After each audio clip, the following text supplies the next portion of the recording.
Hi everyone, I'm Dr. Prem Kumar, consultant radiologist KC Diagnostics. మనం ఈ వీడియోలో whole body MRI total body MRI scan గురించి తెలుసుకుందాం. ఈ స్కాన్ ఎలా చేస్తారు, దీని ఇండికేషన్స్ ఏంటి, దీనివల్ల అడ్వాంటేజెస్ ఏంటి, ఎవరు చేయించుకోవాలి, ఈ వీడియోలో తెలుసుకుందాం.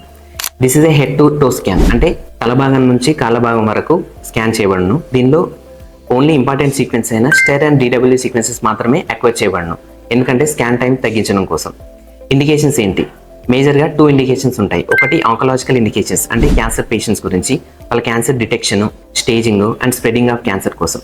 ఇంకొకటి నాన్ ఆంకలాజికల్ ఇండికేషన్స్, అంటే general population, like fever of unknown origin, జ్వరం వస్తుంది, రీజన్ ఏంటో తెలియట్లేదు. రుమటలాజికల్ ఇండికేషన్స్, అంటే కీళ్ళవాతం ఉన్నవాళ్ళు, మల్టిపుల్ జాయింట్స్ ఇన్వాల్వ్మెంట్ ఉంది, అన్ని జాయింట్స్ ఒకేసారి అసెస్ చేయాలి, దానికోసం హోల్ బాడీ ఎంఆర్ఐ చాలా ఉపయోగపడుతుంది. ఇంకోటి కండరాల వాపు ఉన్నవాళ్ళు, లైక్ మయోసైటిస్. ఇంకొక మేజర్ ఇండికేషన్ ఏంటంటే అబ్నార్మల్ బ్లడ్ కౌంట్స్, రక్త పరీక్షలో అబ్నార్మల్ కౌంట్స్ చాలా పెరిగిపోయి. ఈ స్కాన్ వల్ల అడ్వాంటేజ్ ఏంది?